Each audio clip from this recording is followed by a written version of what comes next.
Up front on this edition of India Tonight, let's talk about what we saw in the Indian markets. Today, the Nifty has closed above 17,500, and this way we've passed the high as far as the 200-day moving average level is concerned. 37 out of the 50 constituents of the Nifty have moved up in trade. Among the stocks that were in focus and leading the rally, L&T for one, also the HDFC twins. In fact, all the sectors have closed in the green. The FMCG sector, the index of FMCG stocks, emerged as the top gainer. In fact, the Bank Nifty has advanced now for the sixth consecutive session as well, which means the financials have taken the lead. But let's get more insight into trading action that we saw this Wednesday. And for that, my colleague Anisha is joining us with the highlights of today's trade action. Do tell us, Anisha, how did we end trade today? What did we go home with? Well, a strong close coming in for the Indian markets today, almost a percentage gain on the Nifty, comfortably above the 17,550 mark. And remember, this is after 13 sessions that we have managed to go past that 200-day moving average for the Nifty. Sensex too high by almost 600 points, so the mid-cap index was underperforming a tad bit. That went home with a bit of a red tinge. The Bank Nifty also was underperforming, and I say that because the gain was limited to 0.5% versus 1% gain coming in for the Nifty. Though individually speaking, it was the HDFC twins which were the biggest pullers for the markets today. So HDFC Bank as well as HDFC Limited were reacting to the Q4 updates that were rather strong. Separately, it was the mid-cap IT pack that was fairly excited. So whether it's a Cyient, L&T Tech, LTI Mindtree, Coforge, they were all up anywhere between 3 to 6%. And then you also had names from the FMCG pack and ITC and HUL as well as Godrej Consumers with respect to its Q4 updates that held up in the green. From the broader markets, Nike also deserves mention, a quick spike of around 8 to 10% on that. Westpac Development by the end of the trading session was up around 8%, and GHCL too saw a good trading session. On the losing side, Ashok Leyland was under pressure. You had a couple of Adani group of companies, and then Max Healthcare, Federal Bank, Policy Bazaar were some of the other losers. But broadly speaking, it was a good trading session ahead of the big event of the RBI monetary policy lined up for us.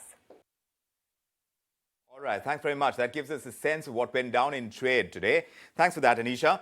Now, Goldman Sachs' Timothy Moore has released a note on the Nifty. As far as expectations go, he expects the index to reach 20,000 in a year's time.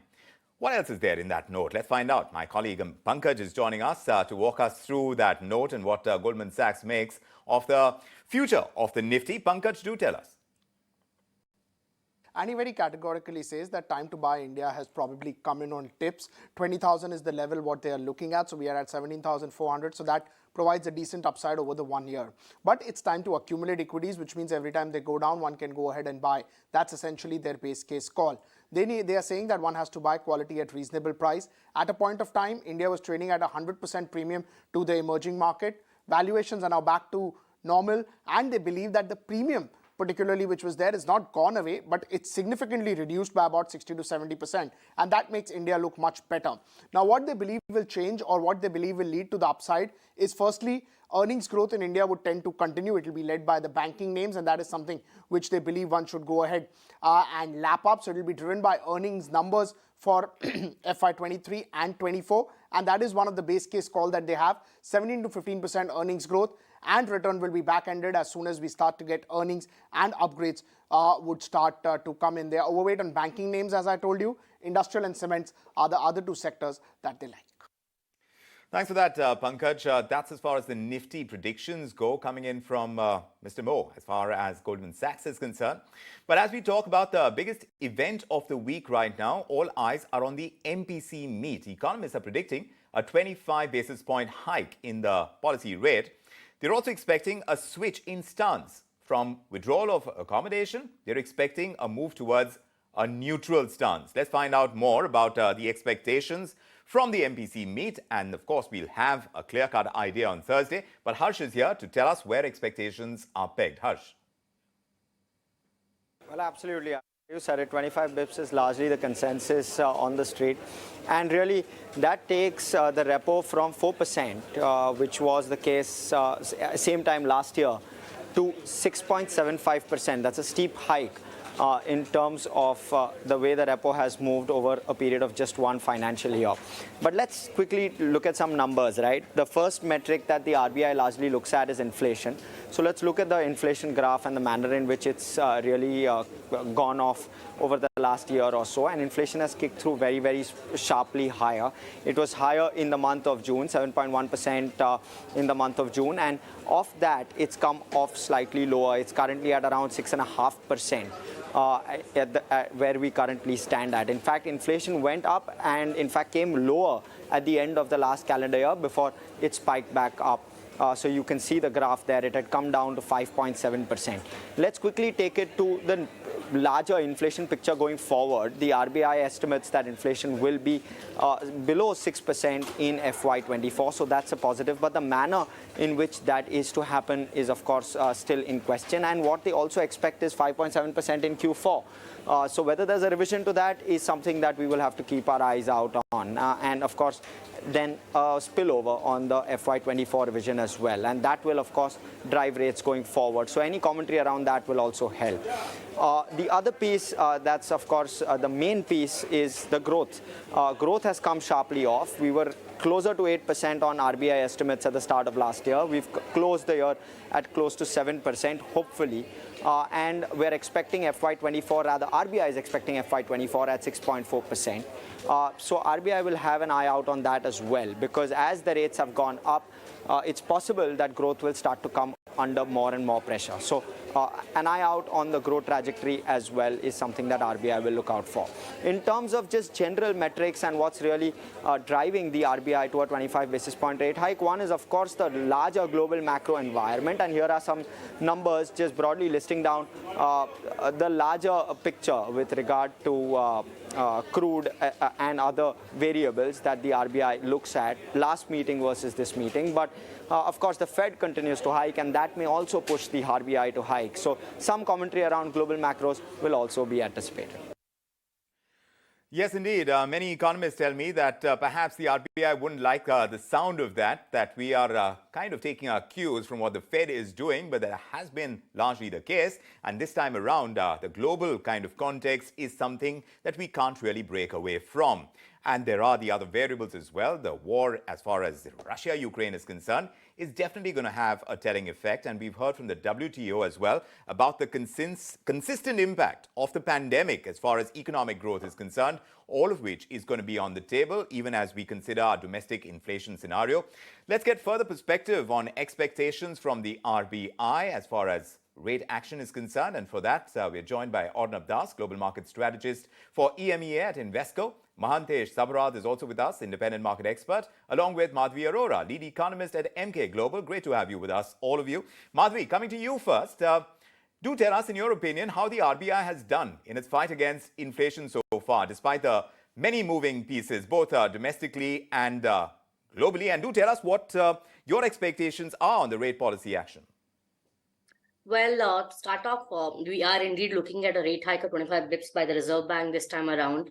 And my sense is that possibly it would be a hike with dovish undertone. Of course, there are near-term risks that are, visible as far as inflation is concerned. There's no two way about the fact that, we have seen recent inflation surprises to the extent that the fourth quarter FY23 inflation will actually overshoot RBI's upwardly revised forecast by at least 50 bips this time around. And of course, there has been a stickiness of core inflation, which has been worrying the central bank. And more importantly, the 4% medium target still looks to be a pretty elusive target at this point in time. And on top of that, we probably are going to be seeing, weather-related vagaries. We've seen heat waves. We also have seen unseasonal rains, and there are also El Nino risk, which could be pretty real as far as the food inflation is concerned. And more importantly, it's now getting broadened into other aspects of food, which also includes milk.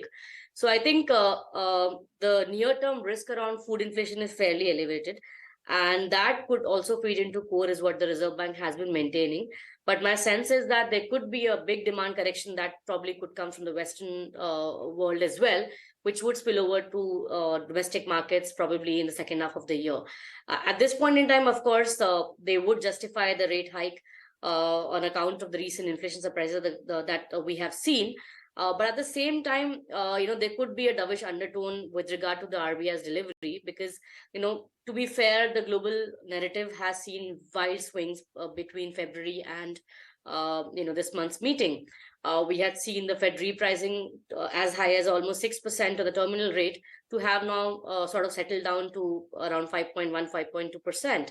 Also, we are now seeing the market expect deep cuts of as high as 100 bips in just a matter of 7 months. And the bond market is also converging into a view that we are looking at imminent recession in the West. So I think that itself, the kind of repricing that we've seen globally is de facto perceived less tightening or rather de facto easing, which is probably going to also weigh on RBI's thought process because whatever said and done, apart from the inflation dynamics that of course weigh on the RBI's reaction function, Yes. there is no way about the fact that to a large extent most of the emerging markets, especially emerging Asian central banks, were somewhat being strong-armed by the West. True.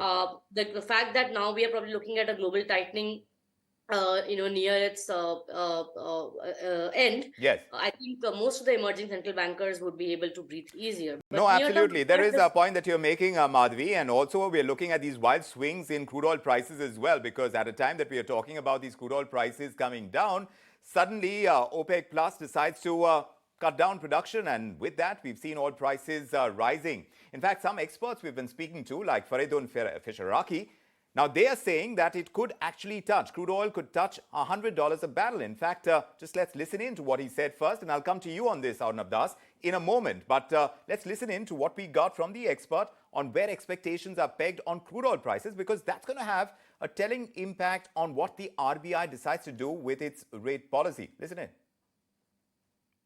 OPEC must have thought that they are preventing something which may be happening next few months, and they wanted to preempt it by cutting their production early enough. So it took us all by surprise. And $100 easily achievable, and even more than that is possible. I think probability is 90% or more. So when you do the balances, it's obvious that second half of this year would be very hard to contain. So when would it go reach there? It would be third and fourth quarter, and definitely by early 2024, and may go higher than $100 too. So $100, $95 to $105 is our assumption. So you heard that, Arnab Das. In fact, third or fourth quarter, $100 a barrel, and then it could go even higher is at least one view that's coming in, and we are speaking to a lot of experts about this. How much of a concern do you see the rising crude oil prices in the Indian context when it comes to deciding the monetary policy? I think it's clearly not good news for most oil importers, including India. I think the point that he was making, that this is a preemptive action, I think has a lot of merit. It was a surprise, of course, as he also said, and as we all know, nobody really expected this. I think it was also, there's a bit of a geopolitical angle to this as well, because the Americans had suggested previously that they would refill the strategic petroleum reserve with which they had intervened to drive down the price of oil earlier on because of the energy shock from the war. And then they had sort of rode that back. So I think both things are going on. I think it complicates life for, almost every country that is an oil importer, including India, because it implies a little bit of additional stagflationary pressure. How much such pressure depends on how far the price actually does go. And I think the problem is that we are, of course, heading late into the tightening cycle in many countries, including India, as was just discussed. I tend to agree with that. And also probably nearing the peak in rates in the US. Maybe peak is the wrong word, maybe plateau. So we're going to have a kind of slowdown pressure from the financial system stress, from the increase in the oil price. The increase in the oil price is also going to be somewhat inflationary, and that's going to keep central banks from cutting rates. So we're probably looking at a slower economic growth process and maybe at the margin somewhat higher inflation than we would otherwise have had. That's not necessarily that good for the price of oil over the long run. So $90, I think, is certainly possible. $100 is even conceivable. I'm not sure that I would put this 90% probability on. That seems pretty bold to me because it seems likely that we are going to have a slowdown. And it's also the case that the financial stress in the US and in Western Europe to a lesser degree, it probably increases the hard landing risk in the US. I'm still myself in the softish landing camp, right? That we're going to have a mild recession, not a full-blown soft landing. But the risk of a hard landing has increased because of the financial stress, which is going to, it's probably already tightening credit conditions. So I think we have a lot of headwinds in the global economy that we will have to contend with. In fact, Arnab, even while we are speaking, we are looking at Saudi Arabia hiking light oil prices to Asia. And this is also happening after the OPEC plus production cut. So we are looking at that kind of pressure building in for central banks like RBI when they're deciding their monetary policy. Mahantesh, what's the rate that the markets have factored in? And what would be the negative surprises now that may lead to any kind of more upheaval than we are currently seeing in the current market scenario? So currently the market is still buoyant, but if you compare India's with other emerging markets, we are underperforming as far as the year is concerned. As far as the year 2023 is concerned, we are underperforming by a large number. And this underperformance actually is coming out of the fact that we are going into a slower kind of earnings growth ahead, probably a flattish kind of earnings growth, if not slower. Although we are nearing the end of the rate hike cycle, the market's expectations are that we might see a lengthened kind of rate hike. RBI may not necessarily pause after tomorrow's kind of rate hike. That's bearing down on the market. Secondly, you would have noticed that generally speaking, the capex trends are pretty subdued as far as India is concerned. So the corporate earnings growth is largely coming from either banks or from the IT companies. You're not traditionally seeing any manufacturing-led growth so far. That is why I suspect that while the earnings forecast seems to have been upgraded by most, I believe that we will see a flattish to probably the typical downgrades that we will see as the year goes by, because analysts are prone to downgrade their earnings in the year ahead. Right, and talking about corporate earnings, this is going to be an important piece, Madhavi. In the US, like Arnab is also pointing out, we are talking about this possibility of a hard landing. It could be a soft landing. There are different camps on this, but a recession. So the interest rate hikes seem to have stimulated this banking crisis, which though under control right now, this banking crisis that has been upon us and the contagion seems to be now controlled, it does put a question mark on the resilience of the banking sector to withstand rate hikes. So how differently placed is India in that context? Because if growth has to be sustained at some level, then banks need to continue lending. Will our policy rate hikes allow that to happen, in your opinion? No, so at this point in time, again, the domestic dynamics haven't, been too disturbed. Of course, the financial tightening has happened. The RBI obviously has tightened rates, and that will have a spillover in the banking transmission channel. And we are also talking about certain segments getting hit, like, especially as most of these television channels are also covering the way the tightness is being felt by, a segment of real estate sector, which is, say, affordable real estate sector, because, the lending rates have gone so high for certain segments. So obviously the vulnerable segments tend to get impacted. But at this point in time, we're not seeing a broad-based hit on the economy as far as the interest rate impact is concerned. In fact, most of the economic indicators are still mixed. That said, I do understand that we don't really have very strong economic levers or economic agents which can take us back to a 7% trajectory, be it private consumption or private investment, even government spending, or even exports for that matter. So most of them have already lost lever and lost steam in the last 6 months or so. And of course, we have seen an absent consumption and investment cycle in India for the longest period now. So I think at this point in time, it's still a very mixed trajectory. That said, the financial conditions have tightened in India because RBI obviously has also withdrawn liquidity, and we are now pre-COVID level of liquidity where your system liquidity is now back to a deficit of 1 lakh crore. So clearly there is some impact, but not that we are looking at a damaging impact to the extent that we will see a crash or a recession in India. Yes. So lower In growth fact, is what you're saying, Madhavi. Perhaps not at the kind of trajectory that we have been used to in the past. And the banking segment in India is pretty resilient at this point in time. Yes, There is and no we need keep to, hearing that. Yes.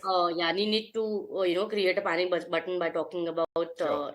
the issues with regard to what the West has seen in India. I Right, don't fair think enough. that Right. So we are good on that ground. But Arnab, we've seen traction among safe haven asset classes. We're talking about gold today. In that context, prices of the yellow metal, they've been zooming. We're seeing the prices that were applicable in Delhi at least, and that's where we've seen the spike. Gold prices in general have been rising. So where do you think investors, both globally, domestically as well, are going to choose to park their money if things get even more volatile, both in the equity and the bond markets? Yeah, look, I mean, I think, we have a bit of, a surge in demand for gold, a surge in demand for Bitcoin and some other cryptocurrencies. And people are attributing that to a hedge against these fiat currency risks and financial sector risks. And I think for the gold part of the story, that probably makes some sense. There's also, I think, an element of, just if you think to be consistent across the pricing that's going on in different markets, there is this expectation in the market that the Fed will, or has been this expectation that went away for a while and has sort of come back, that the Fed will pivot, right? Because of the rising hard landing risks. In my view, that's still a risk, not a central scenario, because the labor market is so tight in the US. Recording stopped.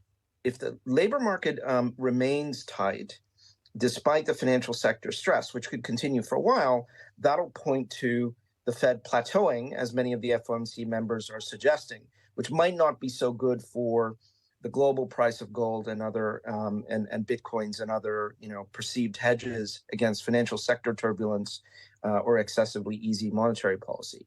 So I think we have these cross currents going on. They're going to continue to go on for a little while because we're probably late in the high growth, high inflation phase, and we're starting to have all this financial turbulence. I would say we're not going to have a systemic crisis, so therefore we're not going to have a hard landing, but we are going to have a slowdown and maybe something of a recession. And as Madhavi said earlier, that'll pass through to India, right? Yes, to some extent, definitely. There would be some aversion to risk that can be expected. In fact, in recent times, we've spoken about how investors are choosing to stop their SIPs. If that trend continues, how much that's going to change the course of the equity markets for one, and perhaps draw traction towards fixed income instruments. All of that is in play right now, and the RBI's next policy move is going to be an interesting place to watch, whether or not they strike that dovish stance, whether we're going to see the peak of rate hikes soon. All of that is in play, and we'll continue to monitor the situation and break it down for our viewers. Madhavi, Arnab, Mahantesh, many thanks for joining us with your perspective tonight on India Tonight. Meanwhile, gold prices, we were talking about that. And today, these prices have rallied more than 1,000 rupees, touching a lifetime high of 61,080 rupees per 10 grams in New Delhi.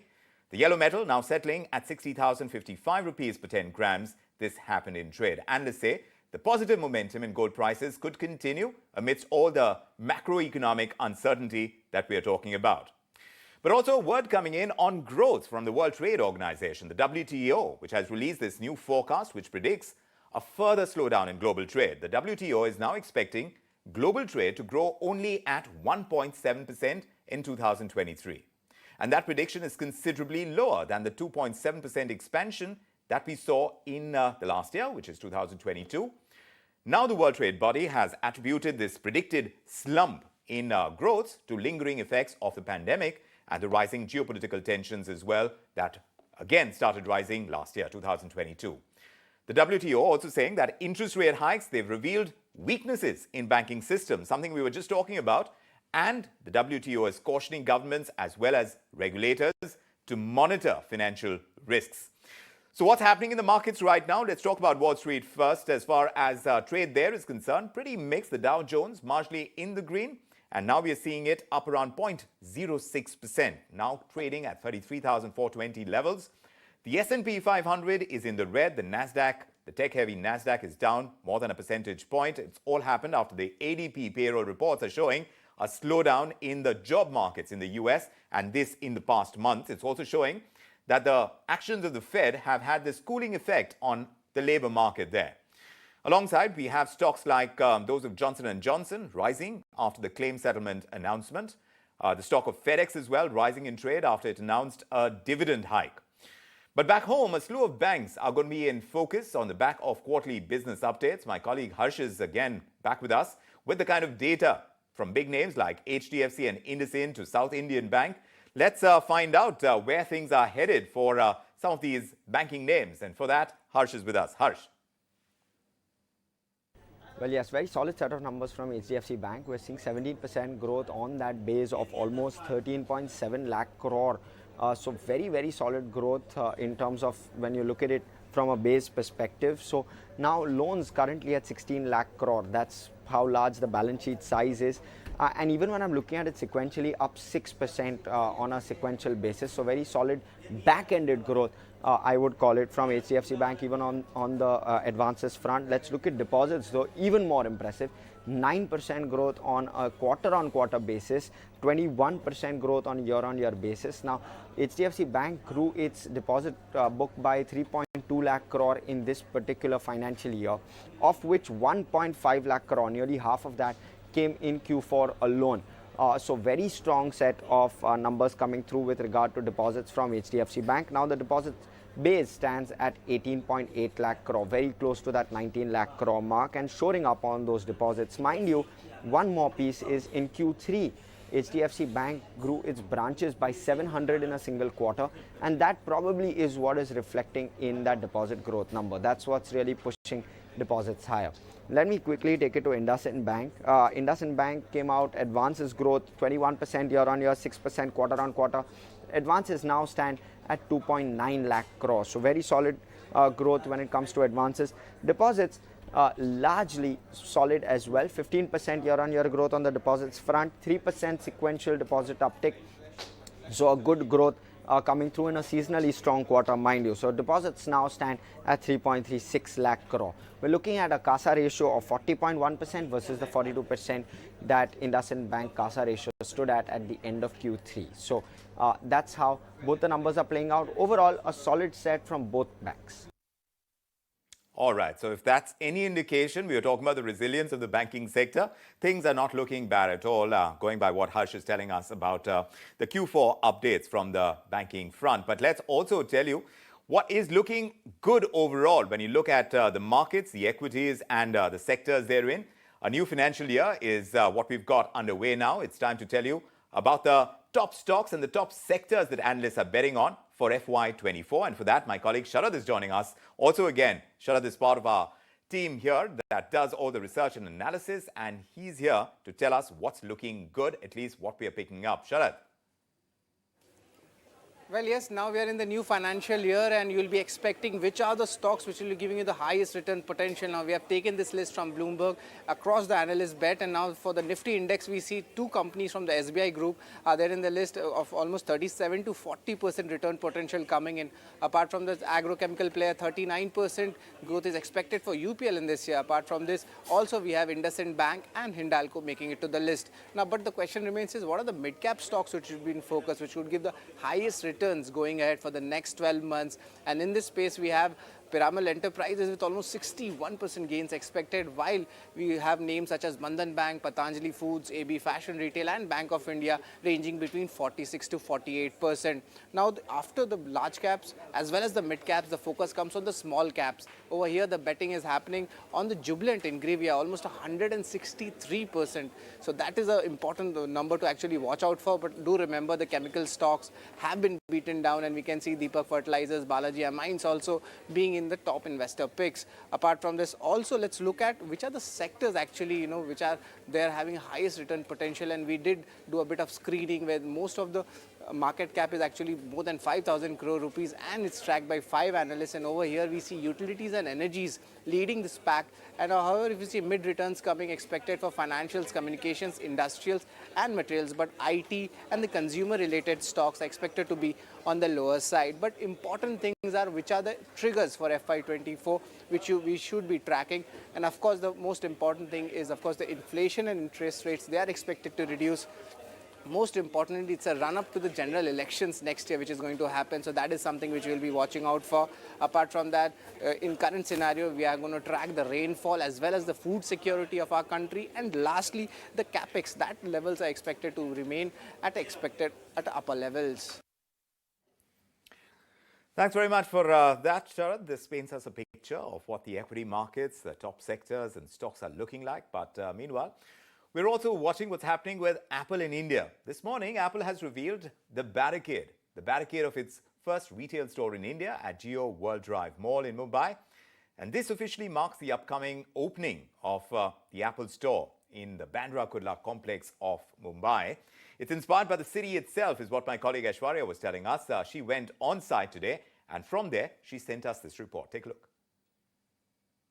Well, Apple says hello to Mumbai with the unveiling of the barricade of its very first India retail store. This marks the debut and also takes its global store count to more than 522 stores and its presence across more than 25 countries. Now, what can we expect of this retail store? Where the opening is not yet declared, it's still under wraps, and we look forward to that. But Apple says this store will meet the global standards, and if you've ever been to an Apple store overseas, you've seen the Genius bars where you can actually service your iPhones or any of your Apple products. You'll also see them matching up to global standards in terms of all the services that are available at any other Apple retail stores, as well as the whole range of Apple products will be and is expected to be available at this store right here in Mumbai. After Mumbai, there are reports that we could see Apple stores coming up in cities like Bangalore and Delhi as well going forward. Well, it's interesting to see how Apple is using certain Mumbai elements like the Kali Pili taxis that we have as part of the theme that they've unveiled. And we'll see how much more of Mumbai is reflected in that store, the flagship store in India.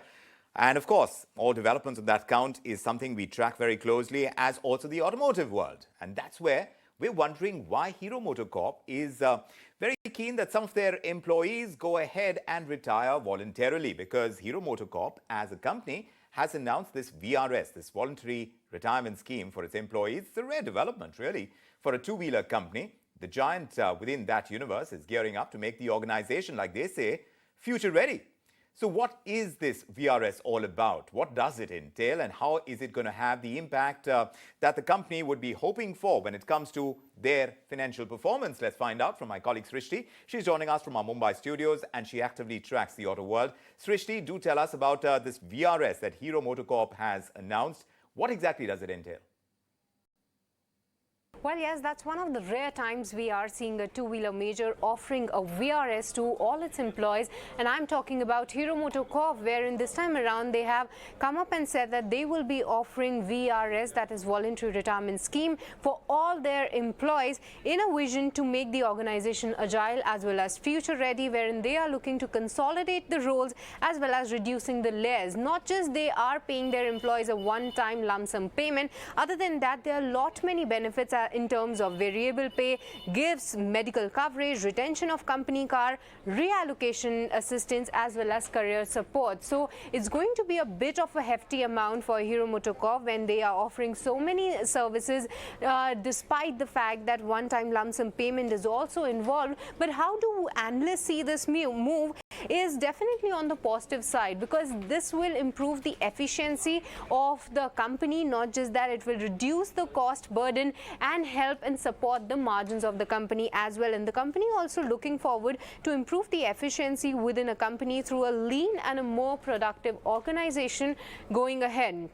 But the timing is something that needs to be watched out for, because two-wheeler industry in India is definitely not doing that great, as we all know, although the March sales data was bit giving a respite, but going ahead the outlook is not that rosy. So keeping this in view, the timing is something which is a bit questionable, but nevertheless whenever a company offers a VRS is taken positively. But key to note that who all companies do offer VRS in the auto space. So you will remember that Bajaj Auto back in 2007 came up with a VRS scheme for just one particular plant. Not just that, TVS Motor and Eicher Motors, I don't believe that they do have a VRS scheme at play. But from the other auto companies, Ashok Leyland, Endurance Tech and Bharat Forge are some of the other companies that do offer VRS at this point in time. And Hero Motocorp joining the league. Back to you. All right, fair enough. So that's the latest development when it comes to companies and automotive companies and two-wheeler companies in particular. Hero Motocorp being the latest one offering this VRS is what Srishti is telling us. Meanwhile, we're tracking developments at Adani Ports and Special Economic Zone, APSEZ. Now, they've handled almost 32 million metric tons of total cargo in March of 2023, and they've seen a 9% growth year on year. Now, the company says the volumes have crossed the 30 million metric ton mark. It's happened for the first time since July last year. And APSEZ also has spoken about the largest cargo volume ever, and it's come around 339 million metric tons in FY23. The CEO of the company, Karan Adani, has said that technological integration is driving customer satisfaction. We'll continue to track all corporate developments, but after taking this small break, we'll put the spotlight on Finland. Now, Finland has been admitted to Nato. Why should be this the biggest jolt yet? Hello again, you're joining us on India Tonight. Thanks for staying with us through the break. Now, let's talk about that minimum timeline for declaring an account as a fraud account. Now, that timeline could be extended beyond 6 months is what we are learning from sources we've been speaking to here at ET Now. This has happened after the Supreme Court's judgment that banks have asked the RBI for clarity, and now the Supreme Court has ordered last month that borrowers must be given a chance of hearing before banks go ahead and declare their account as a fraud account. Let's find out about this. My colleague Ankur Mishra has been speaking to sources and is getting us more details. Ankur, do tell us how big a jolt it is for the banks after that Supreme Court verdict, and now where do things stand? What are you hearing? Yes, lenders have reached out to Reserve Bank of India after Supreme Court has given an order that a borrower must be given a chance before being declared as fraud. What we learn is that lenders argue that even in the current regime, a borrower does get a chance to present his or her case, but that is an informal one. At every process, the borrower is informed. However, after the Supreme Court order, that reply of borrower or the communication with the borrower will be documented, and that will be added as a process of declaring any account as fraud. As far as the current Master Circular of 2016 is concerned, an account is red flags first, and after that, with due consultation with the consortium, a forensic audit is concerned. Within 6 months of being red flagged, that account can be declared as fraud. Lenders worry that the time process of declaring an account as fraud may increase a bit after Supreme Court verdict, but they are waiting for clarity from Reserve Bank of India on the new order. All right, Ankur, thanks very much for that. Now, it's a huge setback, really, for the united opposition as far as political developments go. Now, the Supreme Court has said no to entertaining all these petitions that have been filed by as many as 14 political parties. These political parties were alleging that the central investigating agencies, like the Central Bureau of Investigation and the Enforcement Directorate, were being misused by the central government to clamp down on dissent by arresting leaders of the opposition. The Supreme Court has refused to entertain the opposition party's plea and has questioned them over how they are asking for special treatment and higher immunity compared to ordinary citizens. The Chief Justice, D.Y. Chandrachud, has also said that the answer to this is in the political arena and not in the court. The opposition also has alleged that these central agencies have been controlled directly by the ruling government, and they were seeking an application of a triple test for arrests and remands. Meanwhile, the Supreme Court has pulled up the central government over its decision to ban a Malayalam news channel, which is Media One. The Supreme Court has asked the government to issue a broadcasting license within 4 weeks to Media One, and the Supreme Court has said that critical views of a media organization cannot be termed as anti-establishment. The court has also said that the state is using the plea of national security to deny citizens their fundamental right. Remember, this channel, Media One, had been banned back in January 2022 for criticizing the CAA and the NRC. The Kerala High Court had upheld that decision, but now that decision has been reversed by the Supreme Court. Let's put this in context. My colleague Srinjoy has been tracking developments on this count, and we will come back to it in a moment. But meanwhile, after China's renaming of 11 places within the Indian state of Arunachal Pradesh, the United States said it is recognizing Arunachal as an integral part of India. In fact, the White House has gone ahead and said that it strongly opposes any unilateral attempts to advance territorial claims by renaming localities. In fact, my colleague Srinjoy has brought in more details on this as well. He's filed this report earlier today. So China has decided that 11 areas in Arunachal Pradesh have to be renamed, and they have gone ahead and done so. The point is that China has been at this before, and they have earlier renamed Arunachal Pradesh as Southern Tibet or South Tibet. So this does not come as a surprise to India. What usually happens is China does these things after the Prime Minister or Defense Minister goes to Arunachal Pradesh. This time, of course, they have done it in any case. The point is that all of Arunachal Pradesh is under Indian control. The people of Arunachal Pradesh vote whenever there is an election. For 75 years, this has been so. So regardless of what China says, it makes no difference. And now the international community is also supporting India. You heard the White House spokesman turn around and say, well, we don't want such changes to be made through renaming of places. So it's very clear that India continues to hold on to Arunachal Pradesh, and the international community is supporting India.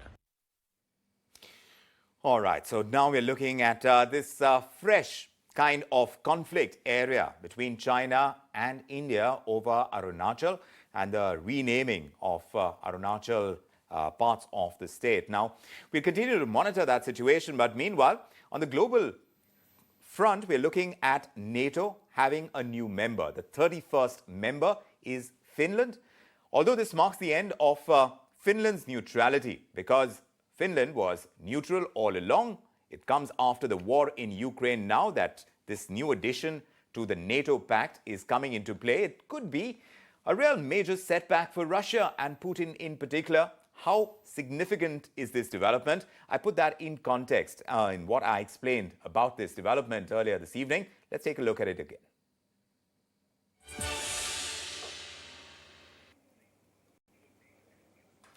Now, global geopolitics underwent this tectonic shift, and this has happened as Finland has become the 31st country to join NATO, the North Atlantic Treaty Organization. Finland's NATO membership has spelled the end of 7 decades of Finland's neutrality so far. It comes in the middle of the ongoing war in Ukraine, and of course it's a major setback to Russia. NATO is the North Atlantic Treaty Organization. It was formed in 1949. The world back then, in 1949, was divided into 2 blocks.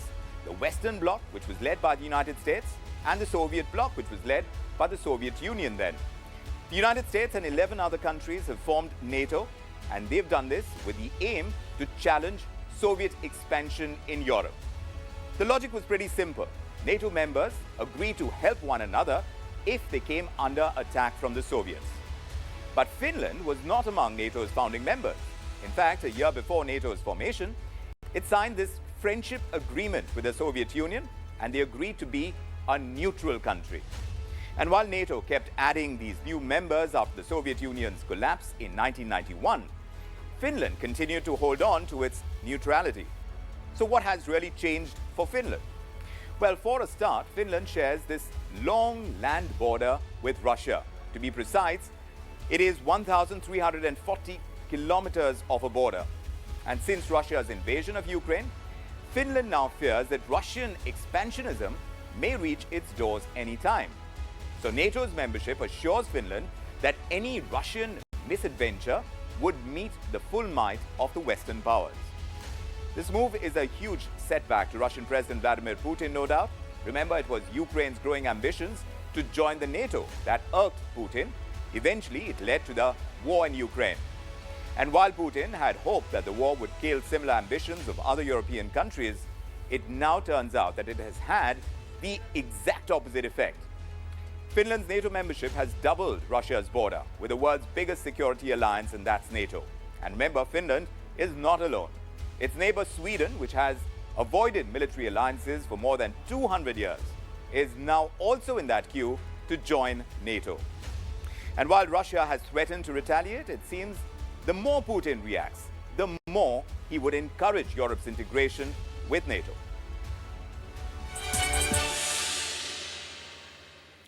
What this really means for the current geopolitical situation that we have and the ongoing war between Russia and Ukraine, now that remains to be seen as well, but it's the latest development on the global front, and the empowerment of NATO to that extent and the Western forces that seem to be getting stronger as far as the NATO, the treaty organization, is concerned. Meanwhile, we're tracking what's happening in Bollywood, and one issue that Bollywood has had is gender pay parity.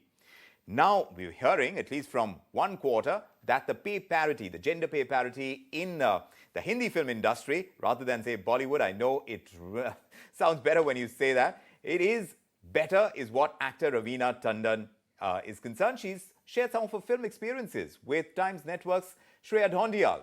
This Padma awardee now has given us an insight on the kind of changes, both in production methods and the kind of writing we are seeing in the film industry as well. Listen in to an excerpt of the conversation that we had with her. I'd like it if you call me Padma Shri Raveena Ravi Tandon. That completes it for me. That's your dad. Ravi is your dad. Yeah, that was always his dream that ek din dekhna, you're going to get rewarded for your hard work. And so yeah, I'm very happy that I've completed his dream.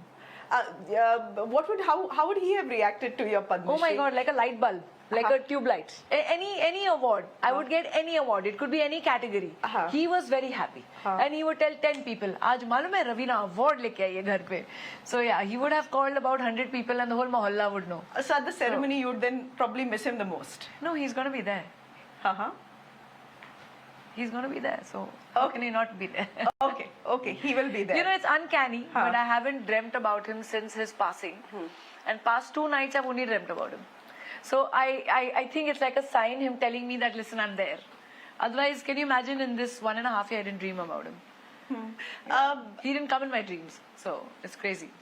So, okay, he'll be there to bless you. I guess that's the thing with parents, where you don't realize how important parents are to your lives till they are gone. That's when you miss them the most. Is that the case with you as well? No, but I'm lucky enough, I think, that I made them realize, and I make them realize how important they are to me. I've done that always. So I don't think I will regret that there's a day that, oh, I didn't tell my father that I love him. No, I told him every day that I love him. So I know that he went a happy man, and I know that I am happy too. There was no catfighting and bitching amongst actresses like was made out to be. But what about, the fact that there was, there's still no pay parity. Would you want to talk about that, what it was back then, and whether the actors in the film had much more say on who should get picked? Okay, so number one, the pay disparity, yes, there used to be a hell of a lot. Now, I think an OTT, TV has kind of, in fact, I feel in the TV industry, the women actors are paid much, much more than the male actors. I think women actors dominate the TV industry. I think I could be wrong in my calculation. Things are changing for the better. That's what we got from Raveena Tandon. Hindi film industry and the arrival of OTTs is helping. But besides, of course, actor Raveena Tandon, President Draupadi Murmu has conferred the Padmabhushan to author and philanthropist Sudan Murthy as well, and this for her social work, the kind of social work she's been carrying on across the country. A big congratulations to these wonderful ladies, and of course we are about to wrap up this edition of India Tonight with a promise to be back tomorrow same time as well. We hope you can join us and indeed look forward to bringing you the entire business day in a capsule and breaking down the big stories. Of course, the RBI policy meet is something that we are tracking very closely, and that remains top of mind. And of course, the markets the kind of action that will follow once we have the next policy. With that, from me, Vikram and the entire team, have a fantastic evening ahead. Good night.